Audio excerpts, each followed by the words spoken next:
harus diakui saudara. Menjadikan Yesus sungguh-sungguh adalah segala-galanya dalam hidup itu sulit. Mesti bilang begitu. Ini mesti diakui, jujurnya. Saudara, kalau saudara tidak mau jujur, saya saja yang bilang. Itu sulit. Ya. Kadangkala 1 hari, 2 hari masih bisa. Pas hari ketiga bingung, kembali lagi seperti semula. Ya. Sulit lagi untuk menjadikan dia segalanya. Waktu kita capek, ya. Waktu kita dikelilingi dengan persoalan, ya. Waktu kita dikelilingi dengan banyak pilihan yang sebenarnya sangat menggoda daging kita untuk bilang tidak kepada Tuhan. Ya. Mengikuti daging kita, mengikuti keinginan kita. Begitu saudara. Ya. Saya melatih diri saya ini luar biasa. Lama, begitu saja saudara. Kadang-kadang saya kemudian begini, loh saya ada di depan khotbah. Iya, kan sepanjang hari saya biarkan itu khotbah itu di situ, ya, di YouTube itu, ya, itu.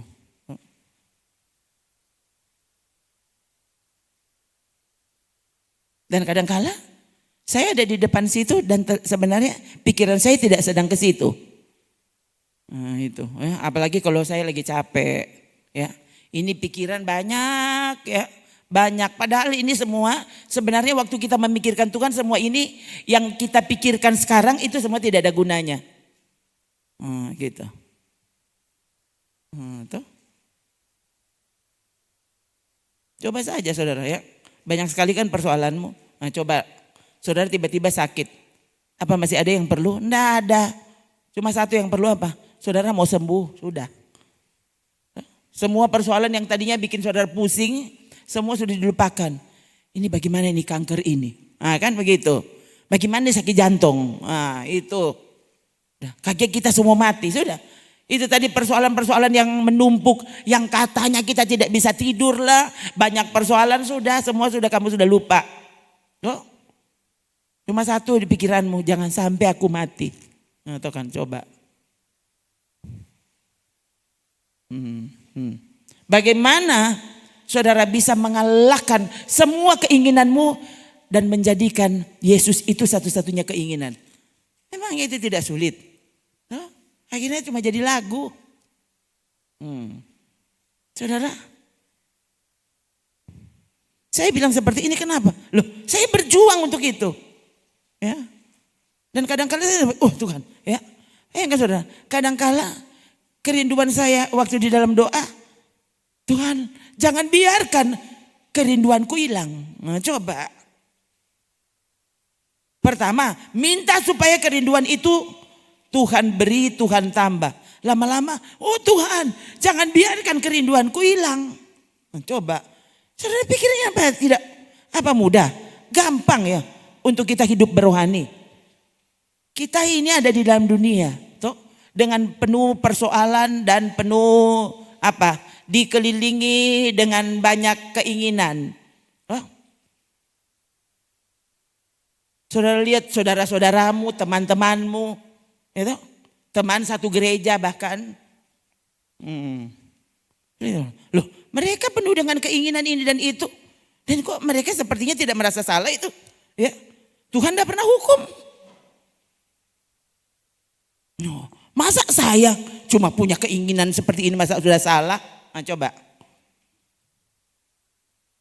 Ini kan, Mbak saudara, ya.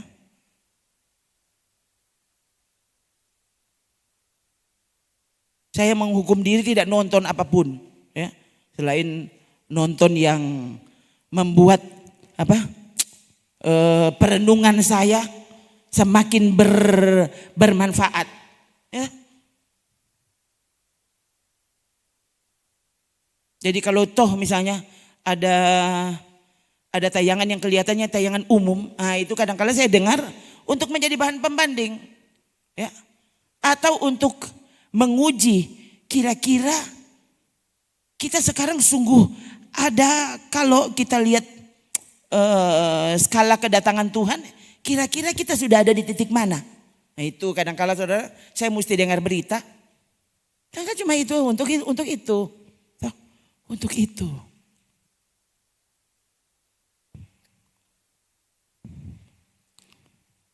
Tiba-tiba ada yang muncul, ya, muncul di YouTube, tulis apa, Crazy Rich Indonesia, apa, tinggal di Gunung Kawi. Oh, saya klik saudara karena saya mau tahu. Oh, mereka ini jadi kaya raya karena tinggal di Gunung Kawi.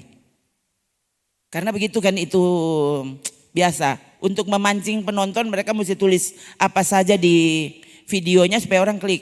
Nah, orang seperti saya ini kan sulit, mereka mau pancing keinginan saya untuk klik begitu tuh. Tapi coba ini saya mau lihat. Bukti bahwa orang ini tinggal di Gunung Kawi makanya dia jadi kaya raya, ya. Nah, di Indonesia enggak tahu itu apa sebutan internasional seperti itu atau cuma sebutan orang kaya di Indonesia? Crazy Rich. Oh ya. Oh, itu sebutan internasional ya. Jadi orang yang kaya raya, bayangkan saudara, disebut Crazy Rich. Maksudnya kayanya gila-gilaan. Nah, gitu. Nah, tuh, crazy itu kan gila. Rich kaya.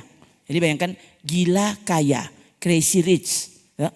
Jadi itu maksudnya kaya yang kayanya sampai seperti, maksudnya kayanya itu menggila begitu. Nah, itu saudara ya. Nah, waktu saya klik itu dinyatakan orang terkaya di Indonesia. Rupanya waktu lihat, oh rupanya dia yang punya BCA. Ya, daulat tuanku. BCA dia punya. Kontorang batabung di situ. Dia punya tuh BCA.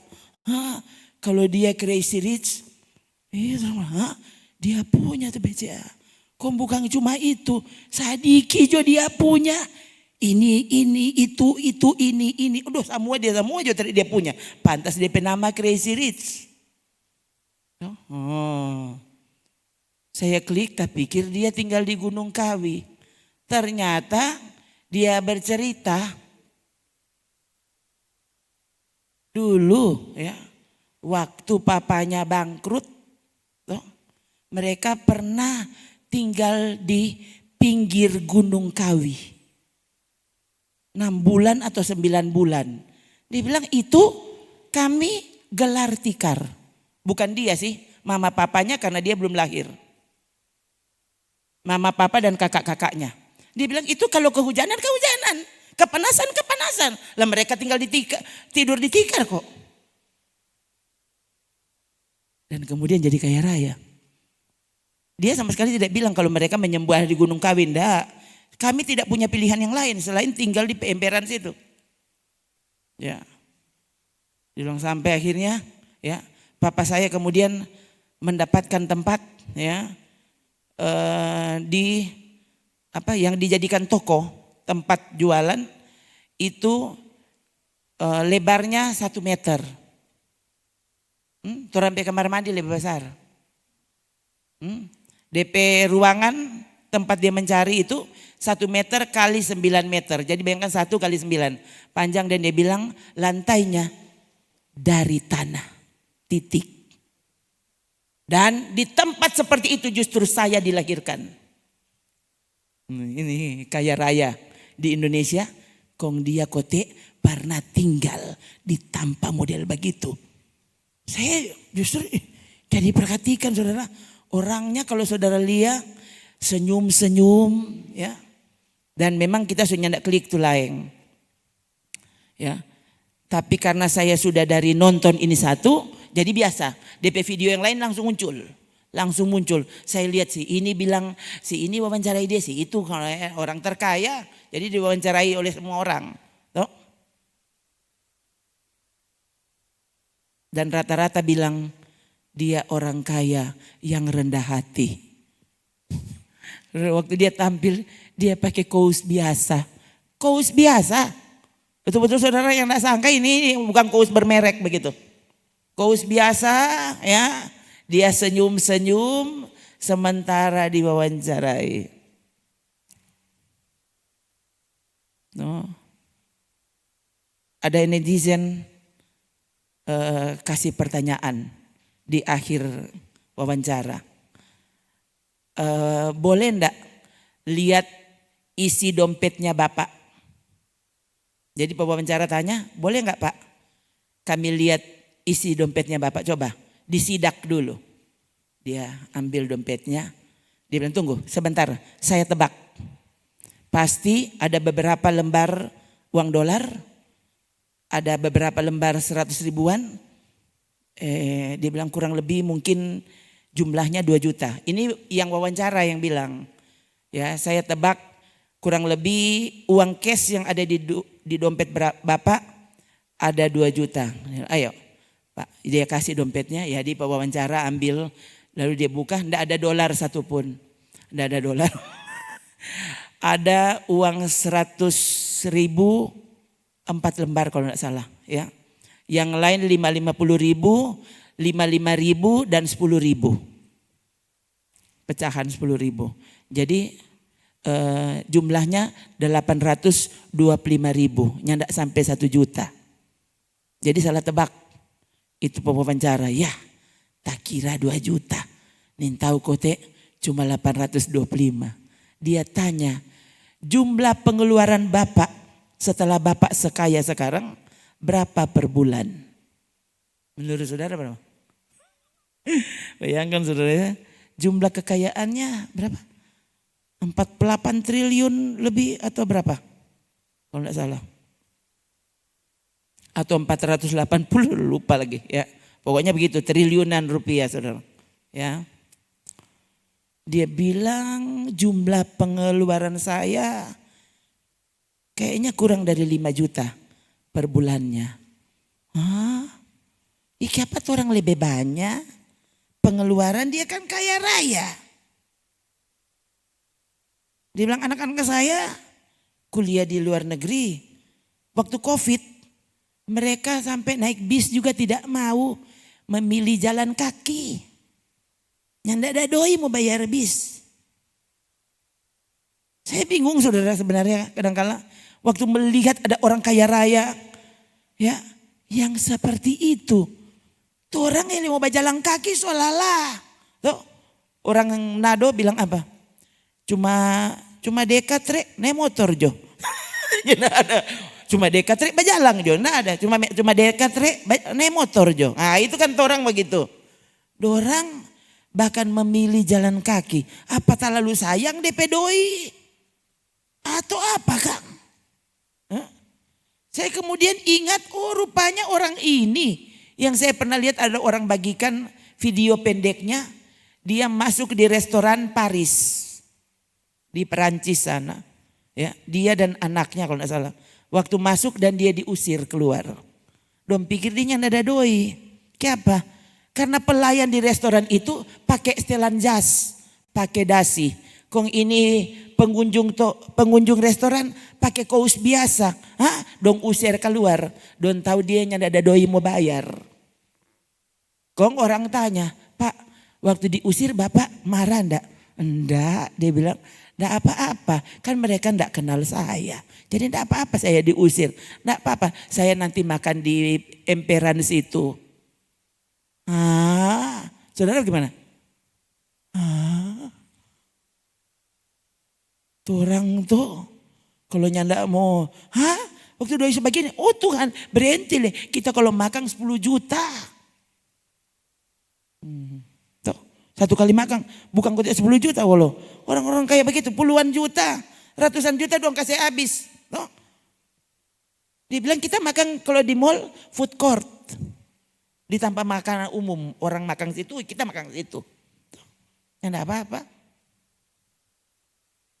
Kadang-kadang saudara, saya dalam hati begini, Tuhan baik-baik leh, jangan kaki kita ini lebih sombong dari dia. Kita mau tunggu-tunggu dia ini Kristen atau agama apa dia bilang saudara. No? Nin tahu kalau apa. Tapi saya cukup gimana karena dia tidak bilang kalau dia menyembah di Gunung Kawi. Sama sekali tidak ada. Tidak ada keterangan seperti itu. Ya. Ya itu. Ya kalau mau bilang, kalau cuma mau bilang ukuran hebat orang kaya, ya pewawancaranya juga usil tanya begini Pak. biasanya para pria kalau dia sudah kaya, dia berhasil, biasanya dia akan cari selingan. Ada 02, 03, 010. Kan sebanyak sekali DP doi. Dia tertawa dan dia bilang, istri saya ini adalah cinta pertama saya. Saya tidak pernah pacaran dengan orang lain, dia satu-satunya dan saya nikahi dia. Dan apa pernah ada persoalan Pak dengan ada perempuan lain? Tidak pernah. Apa Bapak pernah ada yang gangguin Bapak di WA? Hai Pak, halo Pak atau apa? Dia bilang ada. Ya, tapi saya tidak gubris. Saya tidak pernah balas satu kali pun. Sampai akhirnya orang itu bosan.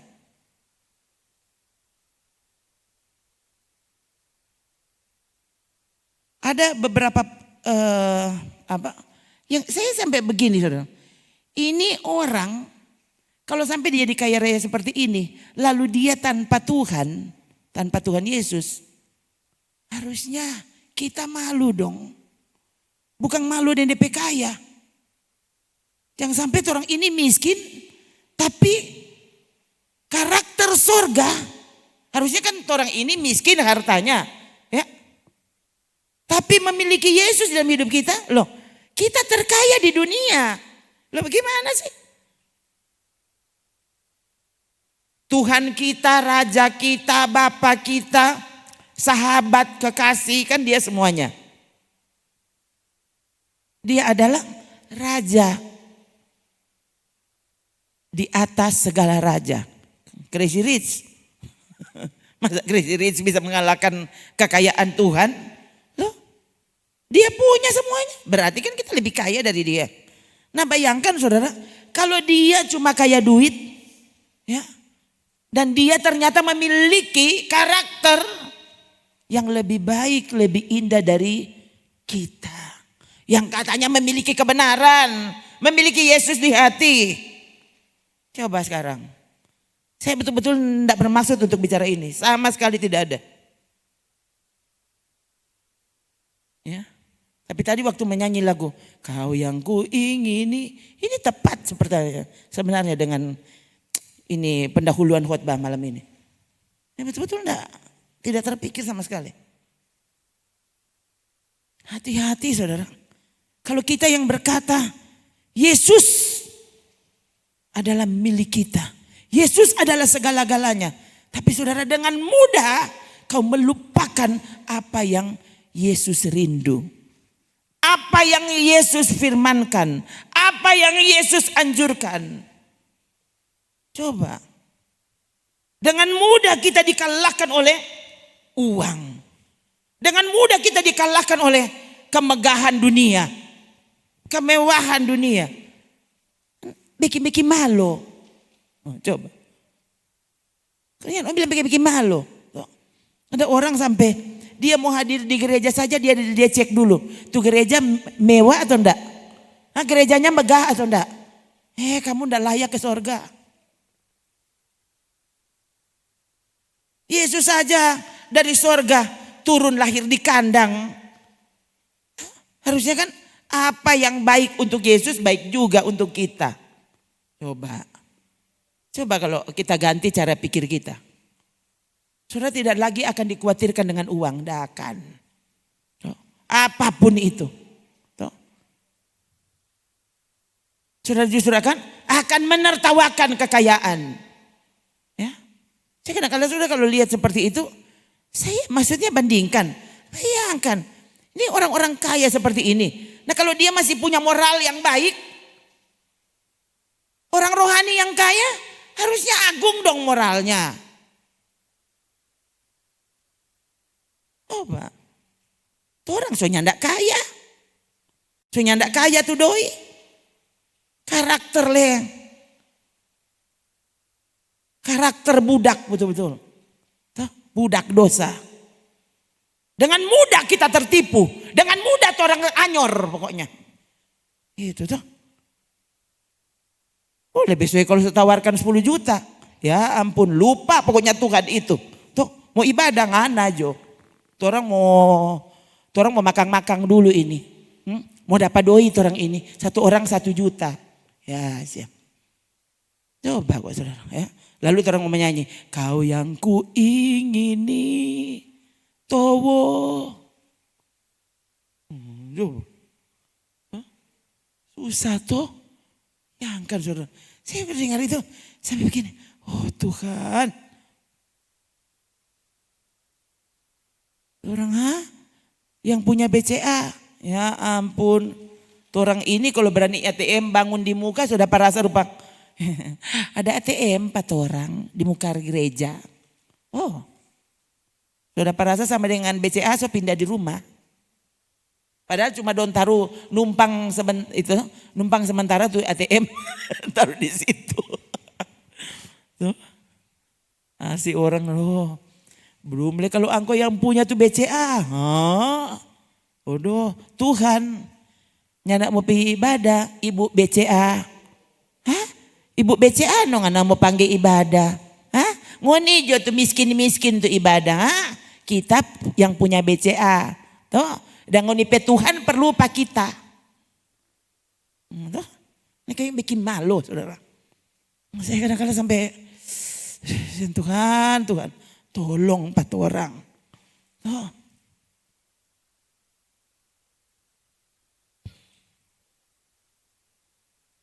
Baca-baca tentang bagaimana Yesus mengutus murid-muridnya. Oh.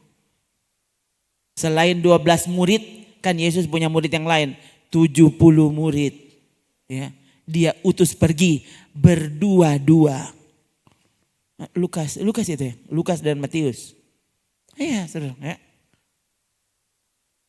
Yesus bilang apa? Pergi.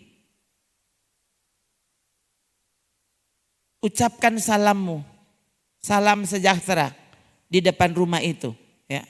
Kalau ada orang yang layak menerima salammu, mereka akan menerima damai sejahtera, salammu itu. Tapi kalau mereka tidak layak menerimanya, maka salammu itu kembali kepadamu. Nah, bayangkan saudara kalau salam kita adalah shalom, damai sejahtera. Ya kan? Artinya semakin banyak orang yang tidak mau dengan salammu, semakin damai sejahtera itu memperkaya dirimu. Kita kaya dengan damai sejahtera yang orang lain tidak layak terima. Ini kan itu. Ya. Ucapkan salammu. Ya. Kalau di ruangan itu ada yang layak terima, mereka akan terima. Kan? Salam saja. Salam saja saudara.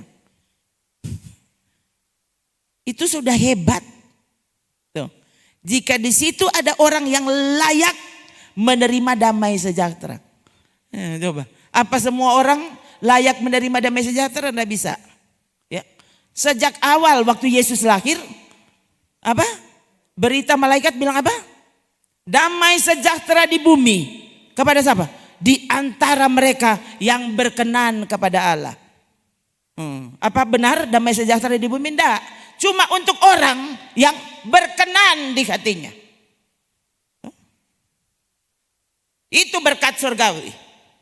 Yang orang kadang-kala kalau ucapan berkat di akhir ibadah, damai sejahtera. Bapa turun atasmu orang. Ya tak kira mau ucapkan berkat apa. Aduh kasihan. Bayangkan Yesus lahir dan berkat itu yang diucapkan. Damai sejahtera atas kamu yang berkenan kepadanya, layak untuk menerima damai yang hatinya terbuka, berarti yang nyandak menganggap remeh berkat Allah. Tuh, jangan selalu identikan berkat itu dengan uang saudara. Kadang sampai sakit itu hati yang kali pikir-pikir. Oh. Itu yang kali saya ini kalau ketemu dengan orang kaya, lain kali sampai hilang selak mau bersikap seperti apa. Iya saudara. Kalau dong mau kasih duit mau ambil atau enggak usah. Iya saudara. Dan kalau saya setelah di rumah pikir, kenapa gue tadi tanya saya pulang juga. Coba. Kenapa saudara? Karena di hati dan kali dalam hati begini.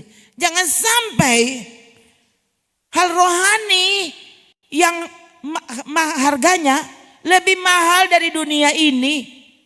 Tuh, jangan sampai orang kaya pikirnya DP 1 juta. Sudah apa bayar tuh pendeta udah datang. Dan kali sampai dapat rasa sampai dengan coba kok saudara, betul ini dia. Tuh, ini yang kalian, ini bukan sombong. Saya cuma tidak mau harga kerajaan Allah, harga firman-Nya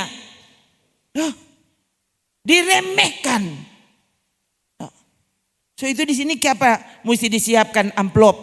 Bahkan orang kan boleh beli itu amplop pendek. Tapi kan saya berpikir supaya saudara nak usah lipat tuh doi. Tuh kasih masuknya ada orang dia kok. Enggak saya sampai bilang ke saudara. Kayak apa cuma 10.000 tuh boleh strik. Yang 2.000. Kalau saudara boleh strik yang saudara pakai baju. Strik tuh angkut 2.000. Jangan kasih masuk doi busu. Kecuali kalau nyakatunya ndak ada. Mar kalau ada tuh doi busu tadi. Kurang ini kok bang Tuhan kita strik. Yang udah so busu dia begini lagi. So tahu-tahu napa sana tuh amplop kacili jo. Udah mau isi 2 juta di situ. Tak longgar-longgar. Gitu tuh. Itu bukan karena apa saudara. Karena saya rindu saudara benar-benar memperlakukan Tuhan sebagai Tuhan. Jangan saudara berencana, asyik kok cuma mau kasih pases. Nah ini akhirnya betul saudara persembahan cuma sampai pak kita. Biarkan saudara persembahanmu sampai di hati Allah. Begitu. Bila perlu kau siapkan dari rumah. Nah ini lagi. Tuh. Ini kayaknya tidak rencana. Siapa bilang kita mau rencana mau kasih tahu persembahan Pak Saudara. Tuh. Biarkan Tuhanmu. Lupa tadi itu lagu tuh. Bagaimana tadi itu lagu? Lebih dari kata yang ku ucapkan. Tadi kan situ tuh hanya lagu yang ku nyanyikan. Saya berpikir lebih bagus ya. Nggak ada yang orang boleh kasih Pak Tuhan. Nggak ada yang layak ya. Mau kata-kata kek, mau lagu kek, nyak cukup.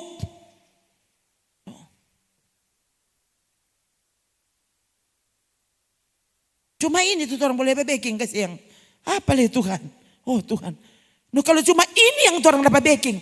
Tuhan tolong orang sungguh-sungguh memperlakukan Tuhan sebagai Tuhan di hidup ini.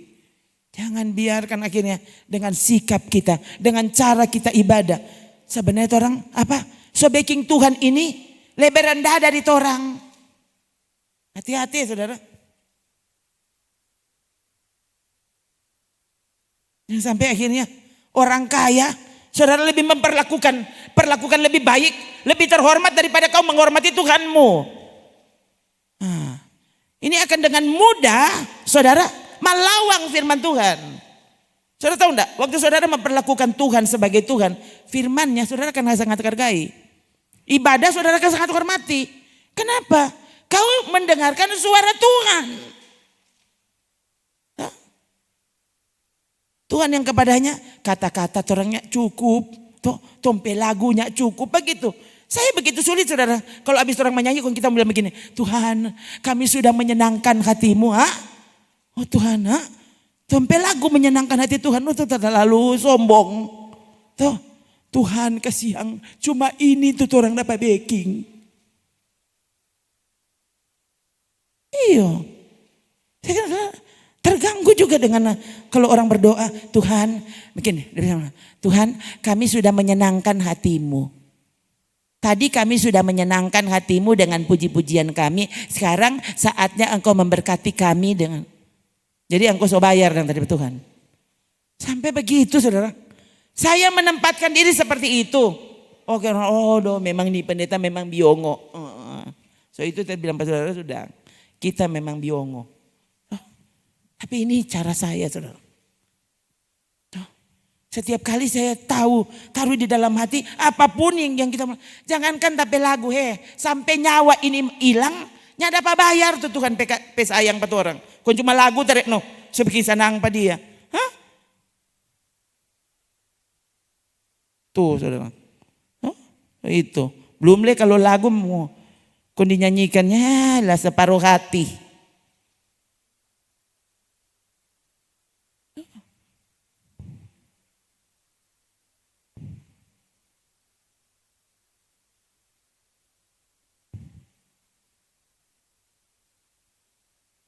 Hati-hati saudara, pokoknya orang segala sesuatu yang kita melakukan untuk Tuhan, taruh di hati. Mana aku tuh Lukas 17. Coba Lukas 17 ayat 10 kayaknya. Hamba yang tidak berguna.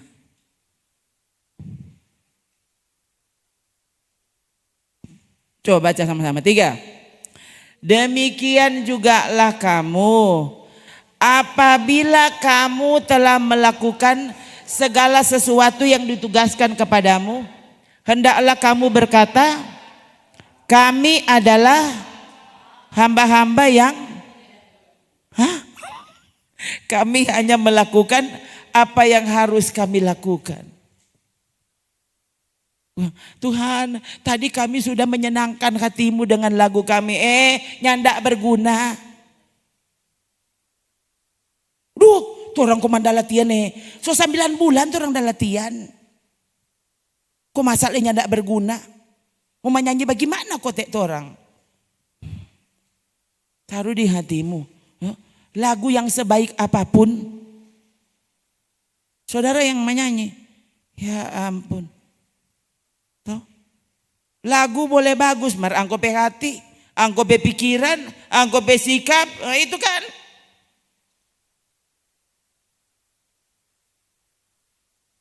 Kan ini yang bilang Yesus. Waktu kamu sudah melakukan yang ditugaskan kepadamu, bayangkan. Lain kali kan orang, Tuhan suruh baking lain, orang baking lain. Begitu saja orang usah makan puji. Ini dia bilang apa? Dia tugaskan sesuatu. Dan kamu melakukan yang ditugaskan itu. Hendaklah setelah selesai bertugas bilang apa? Kami adalah hamba-hamba yang tidak berguna. Ini Yesus. Yesus pelajaran.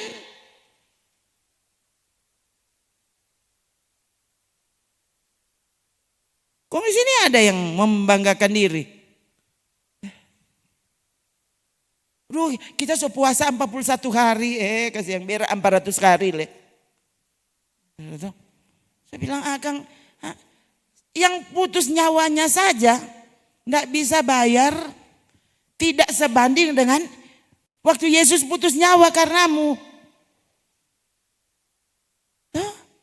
Kau baru nyanyi, baru menari di muka, dia serasa dia so membalas kemurahan Tuhan. Membalas perbuatan Tuhan. Sampai seperti itu saudara. Sementara Yesus yang bilang, apa ya DP khotbah? Ini Yesus khotbah. Lukas pasal 17. Rona cuma mengutip. Ini bukan khotbah saya. Saya mengkhotbahkan khotbahnya Yesus. Ini khotbah. Bukan kita khotbah Saya mengutip khotbah Yesus.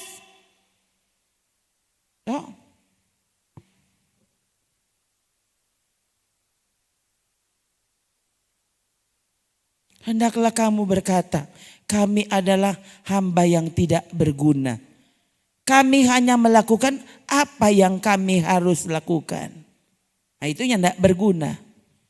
Gimana kong orang ini orang sebaking, ini orang sebaking. Oh Tuhan, Tuhan so mesti puji pak kita. Kong Tuhan sekarang mau kasih apa pak kita? Aduh ini nih yang bahaya. Saudara tahu enggak Ayub?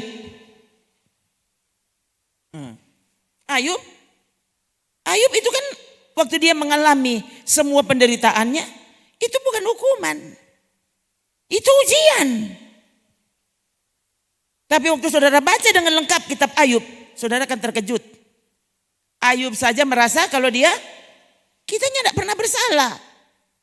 Kok kenapa Tuhan timpakan situasi ini kepadaku? Nah bayangkan, kemudian Tuhan marah Pak Ayub.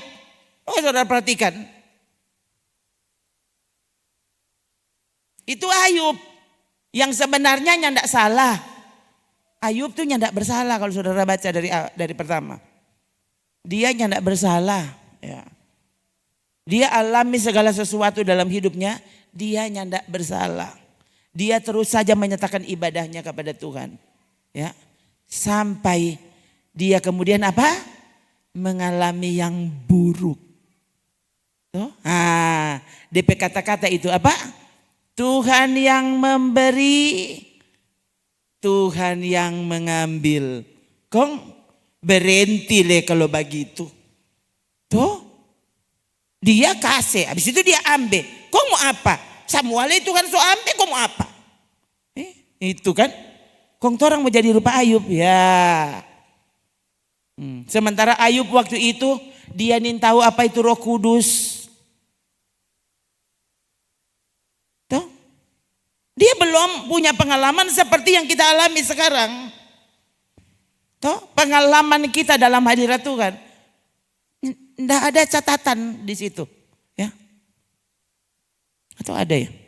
Tidak ada. Nah, maksudnya tuh pengenalan Ayub akan Tuhan tidak seperti sebenarnya pengalaman rohani kita. Sekarang orang kalau alami persoalan boleh baca kesaksian Ayub. Orang ada contoh. Nah, padang Ayub, waktu Ayub alami ini, dia mau mencontoh pas apa? Dia mau baca sampai kesaksian? Siapa? Kalau sekarang orang baca Ayub kesaksian, baca Sadrak, Mesak, Abednego, baca Daniel, toh? Baca Yusuf, baca Paulus, toh? Kong baru, Tuhan sudah terlalu berat. No Ayub, Tuhan yang memberi, Tuhan yang mengambil. Oh Tuhan, Engkau berhak atas semuanya.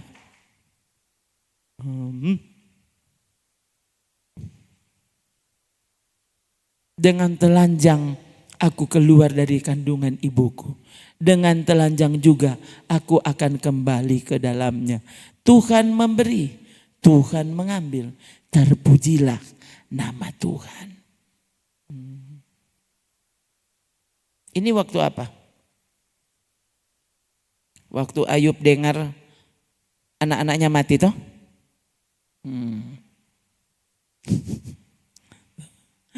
Saudara, orang ini sebilang akan keterlaluan. Ini manusia Kristen akhir zaman keterlaluan. Ayub anak berapa? 10. Baru kekayaannya catatan Alkitab luar biasa. Toh, 10 anak. Kong kekayaannya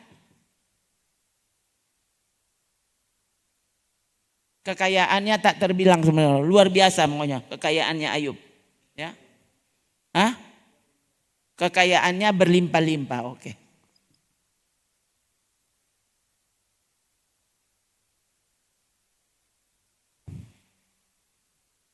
Berlimpah-limpah, kayaknya kurang kalau cuma 2, mesti 20.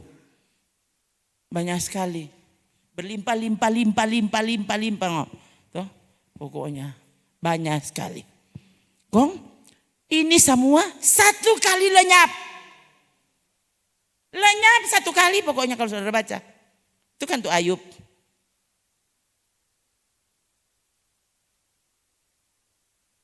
Tulis Ayub. Ini semuanya lenyap satu kali. Ya, bukan 10 anak Tuhan ambil 5 jo. Tuh 5 katuun dia kasih tinggal.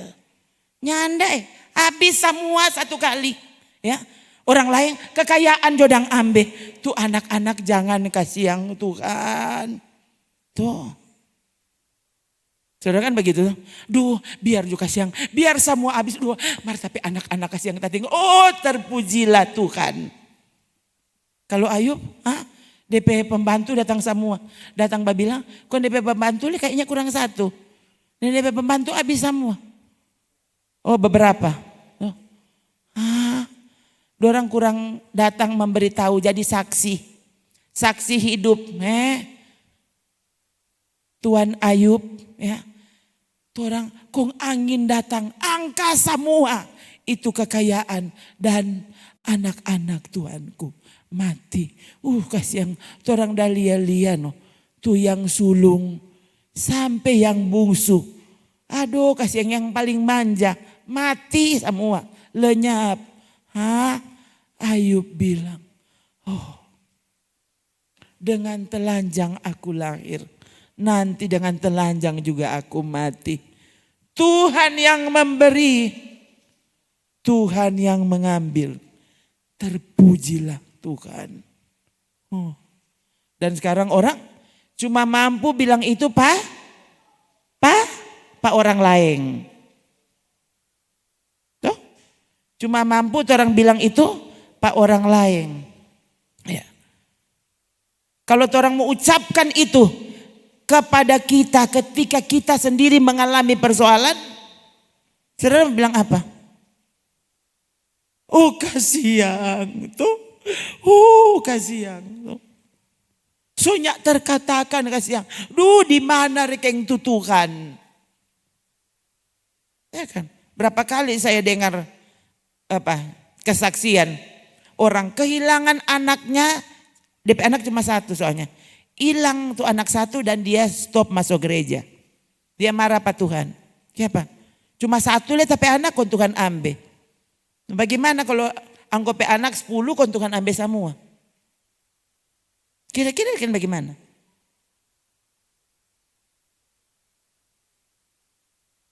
Anak 10 kok habis.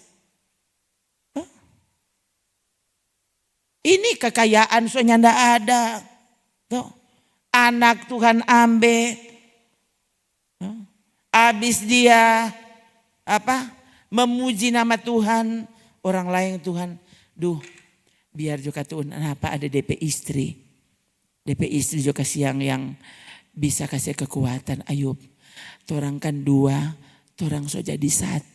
Ayub. No. Ayub tenang nih Ayub. Kita kasih yang tetap di sini Ayub nih. Torang 2 nanti memuji Tuhan. Napa Ibu Ayub datang mana? Ibu Ayub. Coba deh.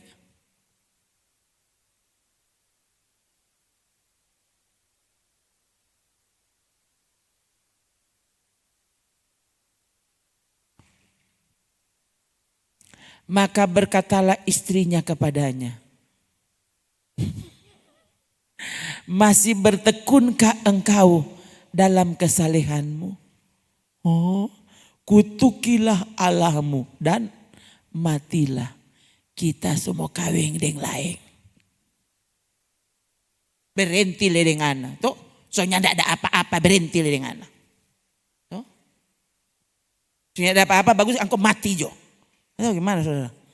Ya kan saudara, anak-anak soalnya ndak ada. Orang lain ini mama. Aduh kasih kuat karek DP suami. Tuh, Ayub nanti orang berdoa ulang nih. Kon orang cari modal nih. Jangan sedih nih. Kuatkan hatimu. Bayangkan. Masih saleh kau. Tuh. Masih beribadah ngoni. Hah? Semua pengalaman buruk angko so alami. Ngana masih mau pi ibadah? Tuh, memang ini memang selalu bodok. Nah, coba. Pasti orang bilang gitu tuh. Ngana ini soalnya ndak ada doi. Tuh, kurang pi ibadah. Tuh, ini boleh cari pada dia di mana? Ada di gereja dia di ibadah. Kalau di rumah cari ada apa dia? Ada baca Alkitab. Ada apa dia? Ada menyanyi, memuji Tuhan. Kok apa yang terjadi padamu? Tuh, ngana makin hari makin susah.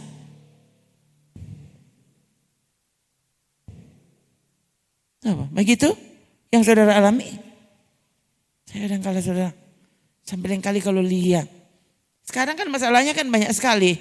Tuh, mulai dari yang perlu sampai yang tidak perlu orang taruh di FB.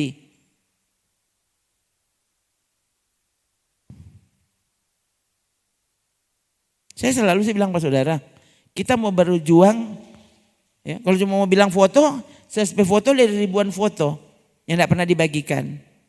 Tuh, tuh foto orang lihat aja.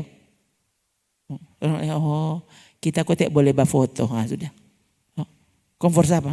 Taruh di HP ke apa en? Tuh, kau lihat sendiri. Kenapa saudara? Karena setiap kali saya berpikir begini, apa ini ada berguna?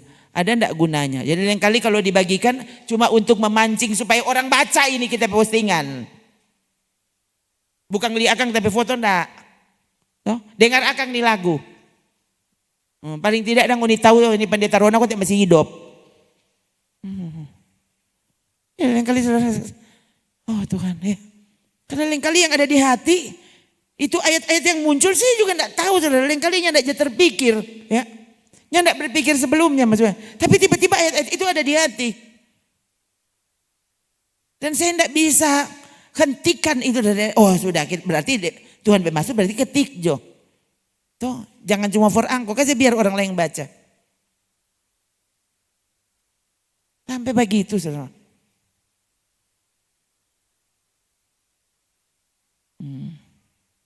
Bayangkan saudara, rasanya sebenarnya tidak cocok ini kalau orang mau bilang ini kasih yang keluarga Tombeng Yohanes P. Anak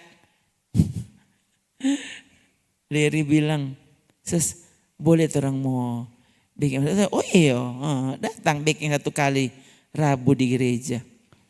Yang tidak cocok tuh, masa DP hari jadi, kong DP cerita Ayub. Ini kan cuma for orang mati kan, orang kan begitu tuh. Ini kan bukan firman Tuhan tuh. Ini ya sekali lagi saudara, saya bilang Akang sekali lagi, ininya tidak pernah ada di pikiran saya. Ini perenungan beberapa hari ini, pernah ini Ayub ini muncul. Karena tidak pernah dengar khotbah Ayub lagi. Ya, tidak pernah ada. Ini bayangkan tiba-tiba muncul untuk saudara. Ini ada apa? Sekali lagi ini tidak benar-benar di luar perencanaan. Karena sedangkan kita dengar orang khotbah Ayub nyanda. Kalau saudara masih percaya Roh Kudus bekerja, percayalah Roh Kudus bekerja sekarang.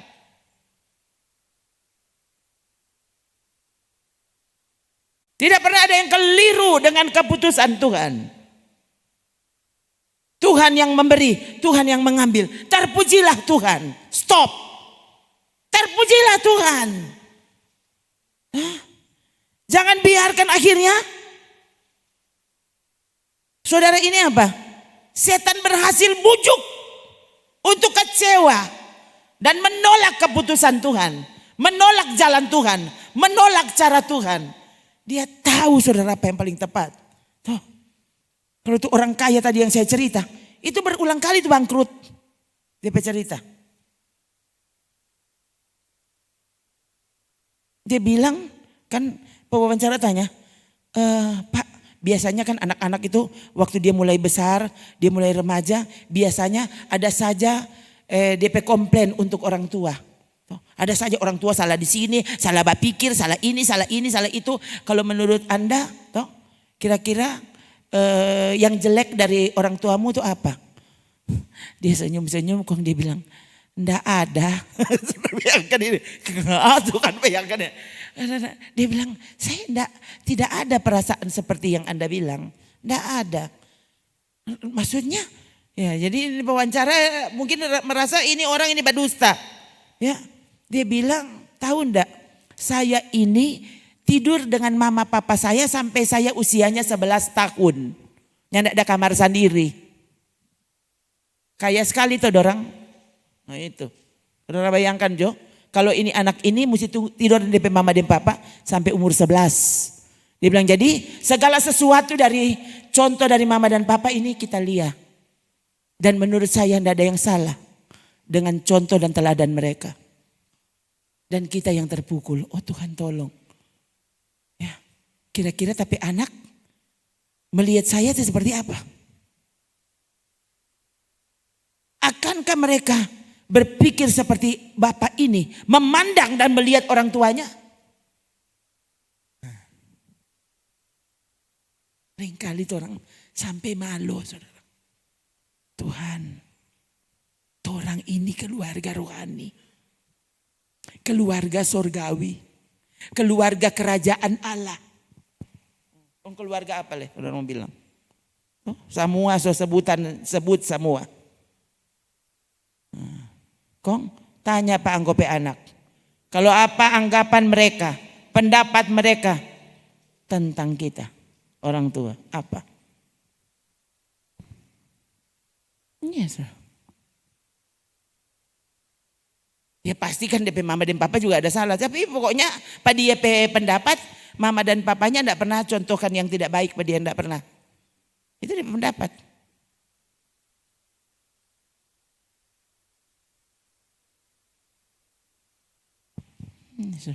Sampai begitu. Saya juga pikir, DP karakter tapi bagus sekali. Ya. Kalau tidak salah 4 anaknya. Waktu ditanya, anak-anakmu ada yang, dia bilang, aduh bersyukur. Nah itu cuma itu dia aja bilang. Bersyukur dia bilang, 4 anak saya, tidak ada yang nakal. Betul-betul tidak ada. Ya pusing lihat dengar saudara. Hah? Dia nyandak nakal, DP papa dan mamanya nyandak nakal, DP anak-anaknya nyandak nakal, kondorang kaya raya. Bagaimana? Coba sekarang, hati-hati saudara, katanya keluarga kerajaan Allah.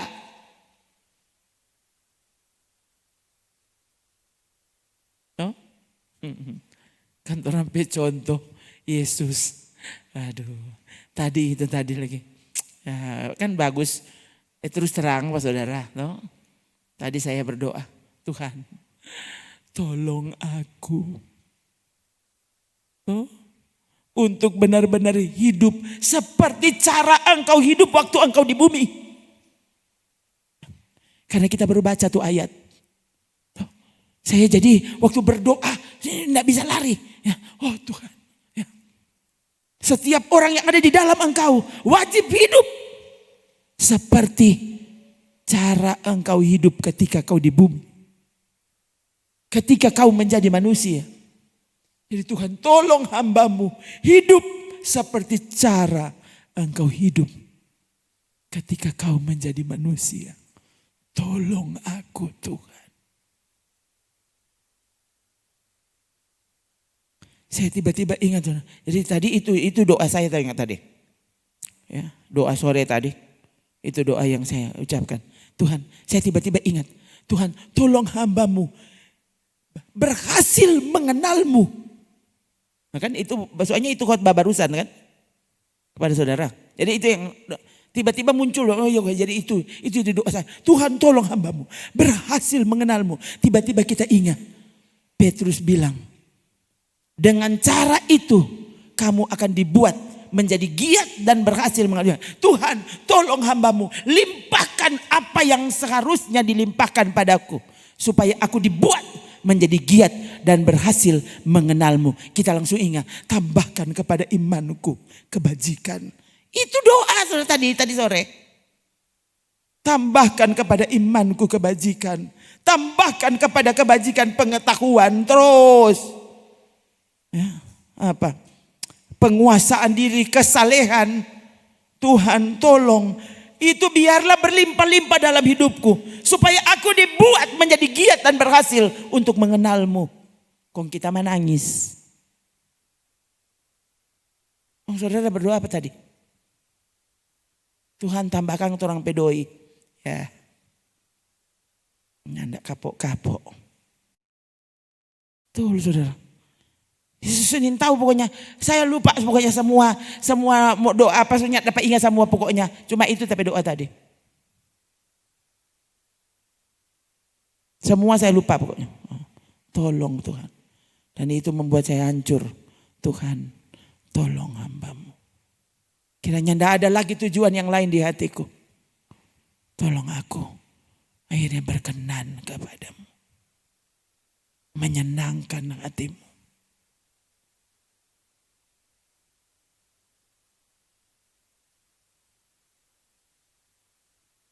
Itu tuh. Bila semuanya itu ada padamu dengan berlimpah-limpah. Jadi bukan kalau 4 orang ada duit berlimpah-limpah, kekayaan berlimpah-limpah, berhasil di pekerjaan baru orang berhasil mengenal Yesus. Nyanda itu sana DP ayat. Hati-hati justru setelah kekayaanmu bertambah-tambah. Setelah kelihatannya kau berhasil. Hati-hati waktu kau meremehkan Tuhan. Waktu kau mulai meremehkan pengenalanmu akan Tuhan. Hidup kudus, hidup suci, hidup takut akan Tuhan. Oh Tuhan, iyo doa kalamaring. Tuhan tambahkan padaku roh takut akan Tuhan. Saya aku sungguh menghormatimu Tuhan. Jangan biarkan aku berhenti menghormatimu. Sungguh-sungguh sebagai Tuhan dalam hidup ini. Tidak mudah saudara. Hidup dengan cara sorgawi ketika orang masih di bumi. Terlalu banyak contoh fasik di sekitar kita. Kong apa orang fasik itu tidak dihukum Tuhan? Kong apa kau tidak dosa? Kong apa kita mesti takut mesti dihukum Tuhan? Coba. Waktu selalu engkau memperhatikan firman Tuhan sebagai firman Tuhan, saudara selalu akan temukan dirimu, ya, apa? Tidak pernah mencapai seperti yang Tuhan inginkan. Itu kami adalah hamba yang tidak berguna. Itu, tidak ada lagi kebanggaan. Apa yang mau dibanggakan? Tidak ada.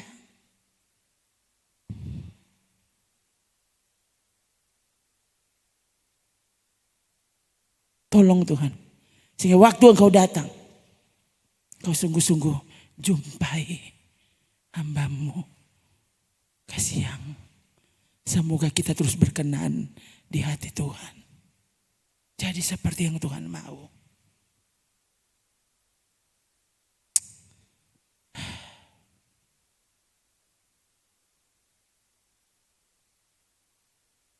Ada banyak hal yang tidak mungkin saya cerita kepada saudara.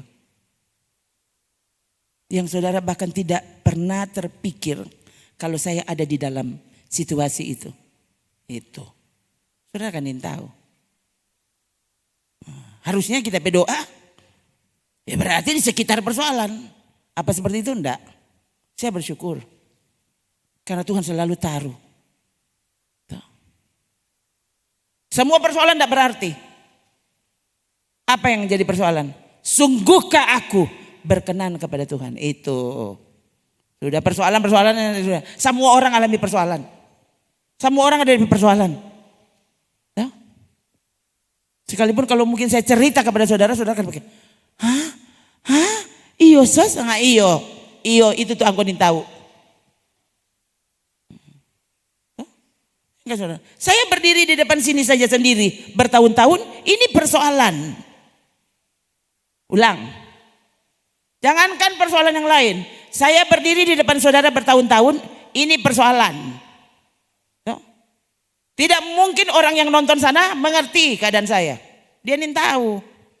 Makanya dulu bafeto angko. Dia bilang ini pendeta ini tukang menghakimi. Angko sementara menghakimi pak kita. Anak ingin tahu keadaan. Mau bafeto. Itu saudara. Itu sekali lagi. Saudara bilang itu lain. Aduh, waktu saudara, Tuhan, so itu ku. Oh Tuhan, kayak pada kita cuma sendiri.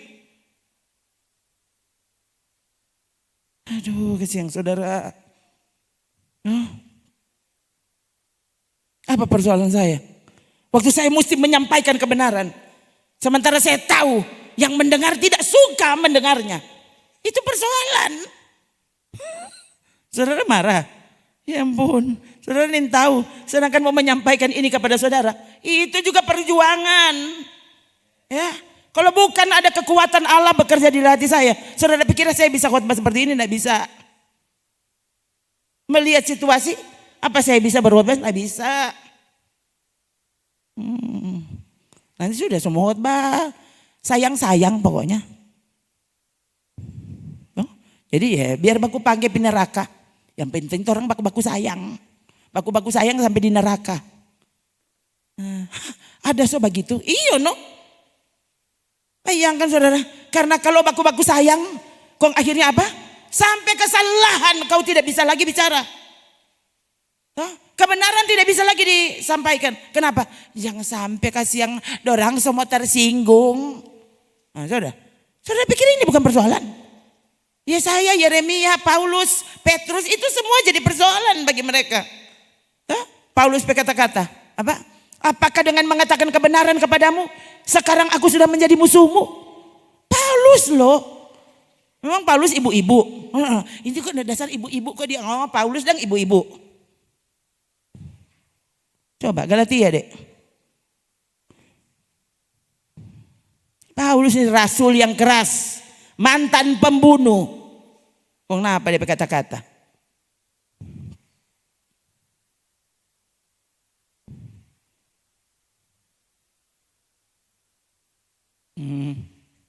Galatia 4 ayat 16. Lihat. Apa? Apakah dengan mengatakan kebenaran kepadamu, aku telah menjadi musuhmu? Paulus. Sudah pikirnya gampang. Tuh pasal pertama ya. Hai orang Galatia yang bodoh. Sudah pikirnya. Saya sudah merasa kasar sekali tuh. Saya tidak sanggup mau bilang pada saudara, hai jemaat yang bodoh. Ini dia. Saudara pikirnya dia ada buku sedu ini dia bilang dia. Nah, coba lihat. Galatia 3:1. Hai orang-orang Galatia yang bodoh. Saudara pikirnya. Ini kalau baca sesuai dengan kalimat kira-kira bagaimana? Hai orang-orang Galatia yang bodoh. Harusnya begitu cara bacanya. Bukan, hai orang-orang Galatia yang bodoh. Bodoh. Begitu tentu. Jadi pasti yang orang baca ini kan surat. Bagaimana jodoh orang dah baca ini? Cuma ingat dong robek-robek stop. Ya. Kalau sampai yang tulisnya sudah di mana begitu, kau tulis hai jemaat.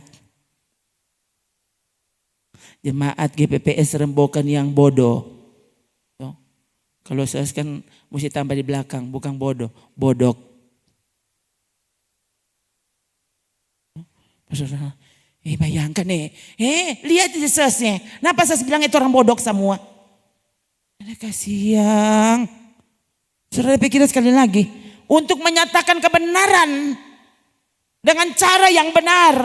Ya, menyatakan kebenaran sebagai kebenaran. Kalau enggak semua diplomasi.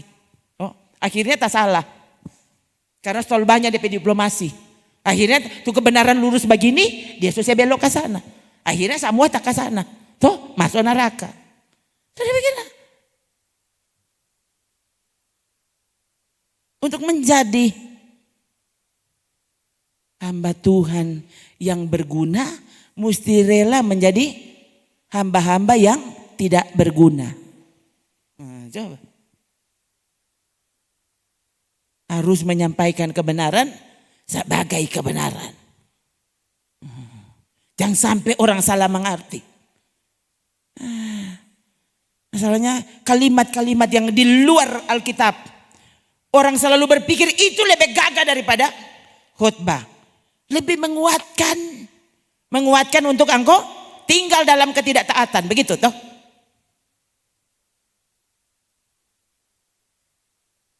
Coba kok sesuatu. Biar bahut badang marmusi senyum. Semua cara saudara. Sekali lagi saudara berdoa. No? Sehingga apa? Sampai sesmati ya, kebenaran tetap disampaikan sebagai kebenaran kepada saudara. Jangan sampai akhirnya ketidakbenaran yang disampaikan sebagai kebenaran kepada saudara. Saudara pikir bayangkan ini. Ya, bayangkan kalau kita sobat dusta di depan saudara. Bayangkan kalau ini ayat ini sebenarnya pengertiannya begini. Ya, tapi supaya nyandak menyinggung kita kasih belok ke tempat lain. Supaya orangnya tersinggung. Berarti apa? Saya sedang menyampaikan ketidakbenaran sebagai kebenaran. Saya sedang menyampaikan dusta sebagai kebenaran. Saudara mau reken? Yang penting saudara tertawa-tertawa begitu. Kok masuk neraka? Yang kan saudara, ada juga masuk gereja pada terakhir Tuhan bilang undur kau pembuat kejahatan. Coba. Saudara dihukum, saya juga apalagi. Tuhan kan bilang penyesat itu akan dihukum lebih parah. Iya. Hukuman kepada penyesat itu lebih hebat daripada hukuman kepada yang cuma mendengar pelajaran itu. Yang bilang Yesus yo. Iya. Makanya saya juga mati-matian berdoa, Tuhan jangan biarkan satu kata penyesatan pun keluar dari mulutku. Jangan Tuhan. Tolong hambamu. Kita ini manusia. Tuh. Kalau orang lain boleh tak salah, kita boleh tak salah. Tapi Tuhan tolong pak kita. Tuh. Semua bentuk penyesatan. Makanya saudara saya lebih senang orang bilang kita bodoh. Tuh. Daripada Tuhan bilang kita sesat. Kalau cuma manusia yang bilang kita sesat enggak apa-apa. Terserah kamu. Tuh. Selama saya menyampaikan ini adalah isi Alkitabmu. Masalahnya orang Alkitab kan sama.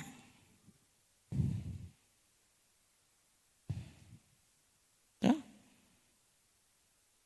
Siapakah yang telah mempesona kamu? Bukankah Yesus Kristus yang disalibkan itu telah dilukiskan dengan terang di depanmu?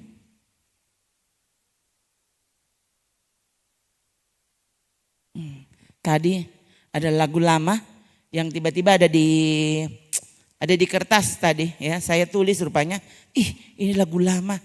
Soalnya enggak pernah menyanyi, kon tadi kita menyanyi. Apa? Tanganmu yang berlobang paku, ingatkanku akan kasih sayangmu.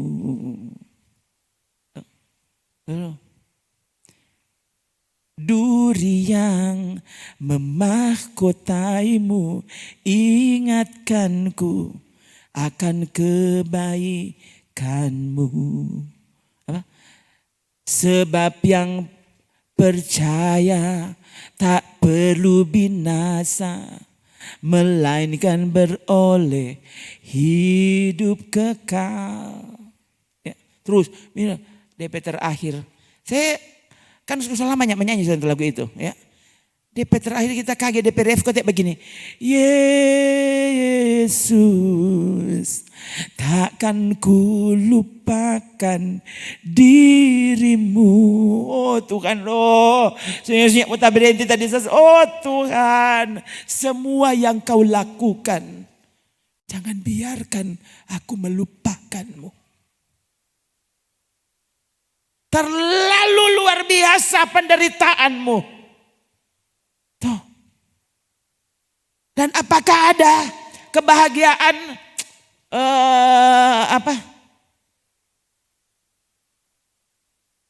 kemewahan, kemegahan dunia yang dapat membuat akhirnya aku melupakanmu? Oh kasihan saudara.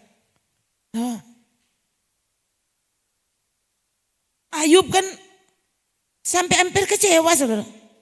Sampai semua marah dia pada Tuhan. Ya, sehubungan dengan apa yang dia rasa.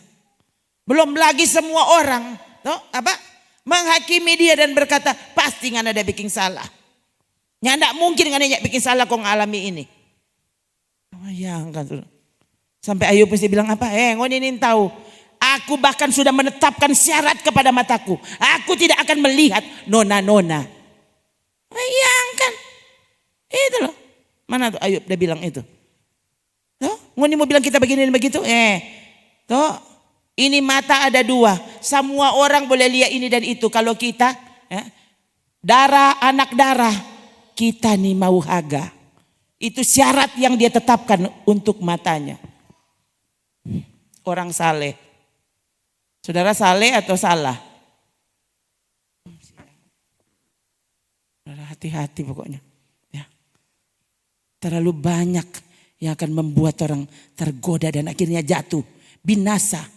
Kan saya bilang kepada saudara, orang tidak boleh takut mati. Tapi kalau engkau tahu, saudara terus saja tinggal dalam dosa, takutlah untuk mati, takutlah. Berdoa kepada Tuhan, Tuhan jangan sampai kasihan. Kalau kita belum berubah, jangan sampai kita mati Tuhan. Beri aku kesempatan untuk hidup benar. Begitu, bukan tak tambah 1 hari lagi. Asik kan masih tambah 1 hari. Jadi hari ini kita berdosa, no? Nanti besok baru kita nanti bertobat. Nah, itu kan orang lain tambahan 1 hari hidup. Harusnya tuh dosa kalamaring dulu, minggu lalu, tahun lalu. Oh Tuhan, ini hari aku mau hidup berkenan di hatimu. Begitu kuat saudara. Ini kan saudaranya pernah bikin komitmen seperti itu. Akhirnya salah terus. Oh kita nyak takut mati. Penung dia kesalahan kok angkonya takut mati. Takutlah untuk mati.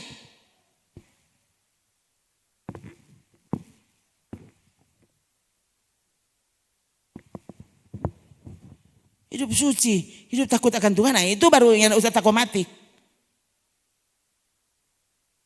Ini hidup lau salah marah, yang takut mati kata. Engkau pikir itu betul? Salah itu. Tuhan beri aku kesempatan hidup kalau begitu. Kita baru dengar ternyata kita salah. Oh Tuhan kasih kesempatan kita hidup benar. Kasih kesempatan kita hidup suci. Begitu saudara. Tuh. Jadi kalau masih tambah 1 jam usahakan. Gunakan jadi 1 jam. Tuhan tolong aku 1 jam berikut kita mau hidup suci. Tuh, kalau mau 24 jam susah. No, coba tiap 1 jam. Tuhan tolong 1 jam ini kita hidup kudus. Nah, jam berikut Tuhan, jam berikut Tuhan tolong aku hidup suci. Nah, begitu kan? Jangan 24 jam. Sudah ya, tadi 2 jam sudah dengan Tuhan. Nah, sekarang dengan setang dulu. Nah, coba kan? Coba waktu orang ini taruh di dalam hati. Bagaimana orang mau hidup kudus? So itu saudara, kita cuma mau pergi di warung muka. Tuhan tolong aku jadi berkat. Tolong hatiku, pikiranku, angan-anganku. Begitu saudara. Ini sesuai doa. Sampai begitu. Kenapa? Karena bisa saja. Ya, sekarang belum mati. Kaget 5 menit berikut mati kote. Itu orang nih keterlaluan sekali. Kalau kepada saudara, ya, ini jemaat di sini kan selalu ini khotbah kepada saudara. Ya. Jadi kalau saudara masih mati dalam kesalahan berarti sungguh-sungguh itu kesalahanmu. Kenapa? Karena saudara selalu diingatkan. Ya. Mengapa diingatkan? Saya sendiri mengingatkan diri saya. Bagaimana? Tadi pagi engkau masih betul, tadi siang masih betul, tadi sore masih betul. Bagaimana sekarang semalam? Begitu saudara. Coba kuat. Ya Allah sudah, tadi pagi kita sudah sambayang. Sudah sambayang tarik. Coba dengan kekuatan Allah jalani hari itu. Ya. Sebagai orang yang melakukan apa yang seharusnya dilakukan. Hanya untuk kemuliaannya. Oke. Jangan remehkan saudara. Jangan remehkan kemurahan Tuhan. Jangan remehkan kesempatan yang Tuhan kasih untuk kau beribadah dengan sungguh. Orang ingin tahu yang terjadi setelah ini apa. Ya, oke. Kayaknya malam ini cukup. Mari kita berdiri.